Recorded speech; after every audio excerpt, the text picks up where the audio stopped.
Assalamualaikum sahabat inisiator, selamat bergabung di High Talks, Human Initiative Talk. Ruang untuk berbagi solusi sebagai bentuk rasa peduli. Kita ketahui bersama bahwa sejak munculnya informasi bahwa 2 warga negara Indonesia positif terjangkit virus corona atau yang bisa juga disebut dengan COVID-19. Nah, kondisi di Indonesia saat ini sebagian masyarakat mengalami panik, tapi sebagian masyarakat bisa mengatasi kondisi itu dengan baik. Nah, kita butuh informasi secara valid.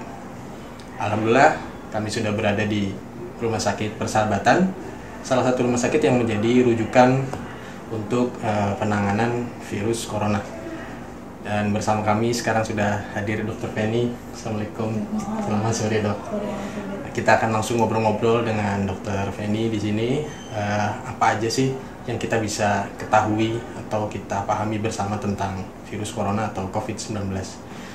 Nah, Dok, sebenarnya mungkin dari awal aja kali ya, apa sih sebenarnya virus corona atau COVID-19? Jadi virus corona ini sebenarnya salah satu kelompok virus. Dulu itu ini bukan pertama kalinya membuat berita besar. Dulu waktu kita dengar SARS, MERS-CoV itu juga dari kelompok famili virus corona. Nah, yang COVID-19 ini itu kan nama penyakit yang ditentukan oleh WHO ya, berdasarkan perkembangan terakhir. Itu disebabkan oleh dia sejenis virus corona juga, tapi perangainya, bentukannya berbeda dengan yang SARS dan MERS-CoV, sehingga dia disebut novel coronavirus 2019. Nah, gejalanya itu yang tadi tetap seperti batuk flu biasa, ada batuk, pilek, demam, hidung berair, tenggorokan nggak enak. Tapi ternyata perkembangannya kalau virus biasa yang kita ambil kan dalam 3-5 hari itu kan sembuh sendiri. Ini ternyata makin berat bisa berakibat fatal. Nah, berakibat fatalnya pun kalau kita merujuk ke angka yang besar di Wuhan, di kota pertama itu kan angka kematiannya sekitar 2%.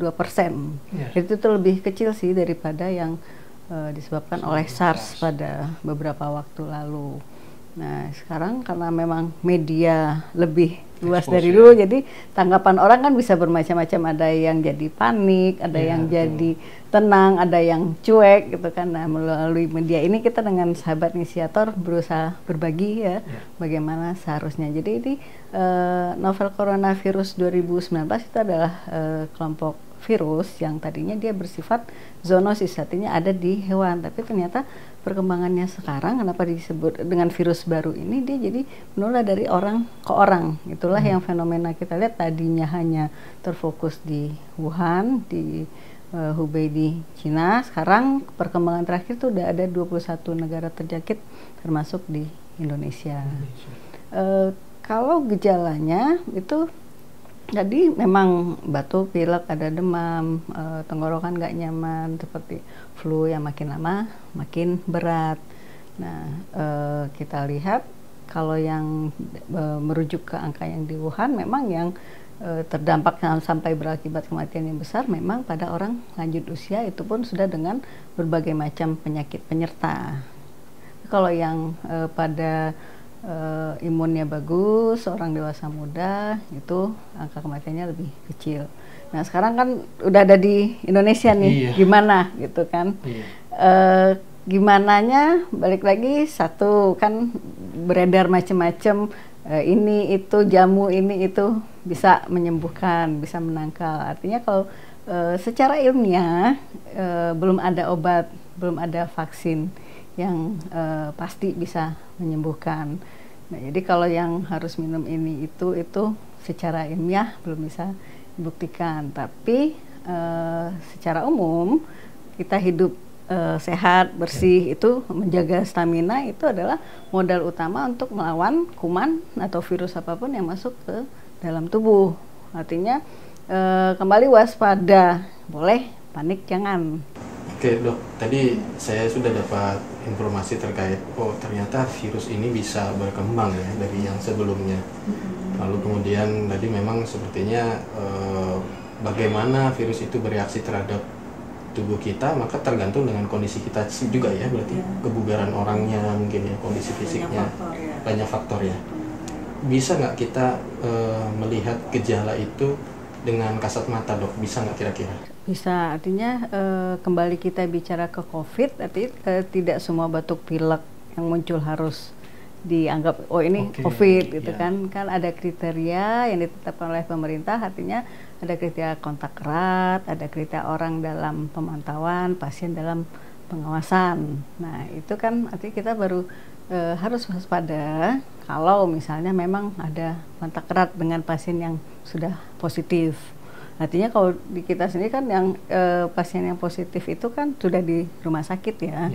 Jadi dan sudah dengan perlindungan tata cara pengendalian infeksi yang sudah sesuai. Artinya kontak erat masyarakat awam dengan orang yang positif itu sekarang ini belum bisa dikatakan belum ada, karena kasusnya baru 2, belum terbukti. Kemudian ada orang dengan dalam pemantauan, artinya misalnya orang itu memang pergi ke daerah yang 21 negara yang sekarang sudah masuk daftar negara terjangkit.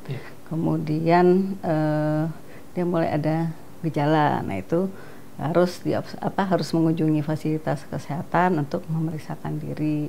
Untuk pasien dengan pengawasan artinya orang-orang tadi memang ada riwayat perjalanan 14 hari ke belakang ke daerah yang terjangkit, dia punya gejala batuk, pilek, demam, dan terbukti juga ada pneumonia. Pneumonia itu biasa dibuktikan dengan foto ronsen, diperiksa oleh dokter. Nah itu masuk orang dengan pengawasan. Yang ini yang pemerintah kan sudah tetapkan rumah sakit yang harus dikunjungi untuk memeriksakan diri.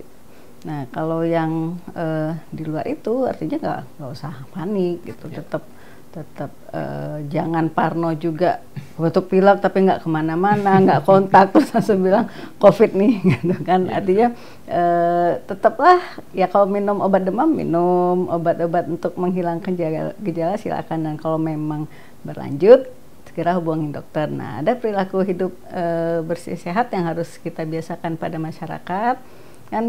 Kalau memang batuk atau bersin itu bukan begini kita tutup, tapi bisa dipakai siku gitu ya. Jadi kan menghindari kalau misalnya kita batuk begini kan dia virusnya nempel di tangan, kita bersalaman, kita menyentuh permukaan, itu yang memudahkan penularan ke orang lain. Berarti memang selain dari kita menjaga dari cara kita diri sendiri dan lingkungan, jadi kita juga ibaratnya preventif itu dari diri kita sendiri dulu ya.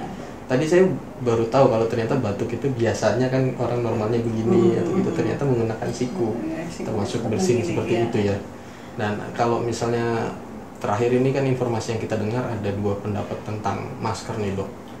Masker itu apakah sebaiknya kita pakai, atau kan tadi kalau dengar penjelasan dokter kalau kita sakit kita pakai masker dengan tujuan kan memang mungkin supaya kita tidak menularkan ke orang lain. Nah ini sebenarnya gimana sih dok terkait masker dan terkait masker ya, masker itu sih tujuan utamanya memang melindungi orang yang sakit, supaya percikan droplet dia dari batuk, bersin itu tidak mengenai ke orang lain. Tapi dengan fenomena sekarang kadang kan tidak, kita rasa belum semua orang paham etika batuk, etika bersin. Kadang memang orang itu yang sakit tapi dia nggak ngerti, batuk aja, bersin aja, sehingga kadang memakai masker di tempat umum pun salah satu pilihan karena orangnya yang tidak berhasil melindungi diri gitu. Itu yang buat masker.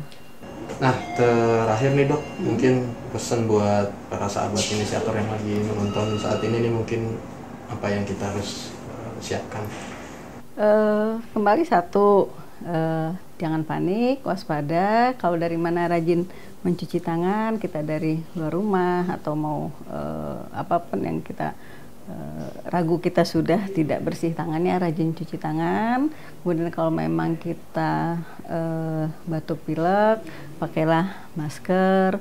Kemudian kalau memang gejalanya kurang tidak segera membaik, hubungi dokter atau fasilitas kesehatan terdekat dan makanlah pola hidup bersih sehat. Jadi artinya tidak merokok, istirahat yang cukup, makan makanan dengan gizi yang seimbang, olahraga. Jadi sebenarnya sih cara hidup yang standar ya, nggak susah-susah amat gitu.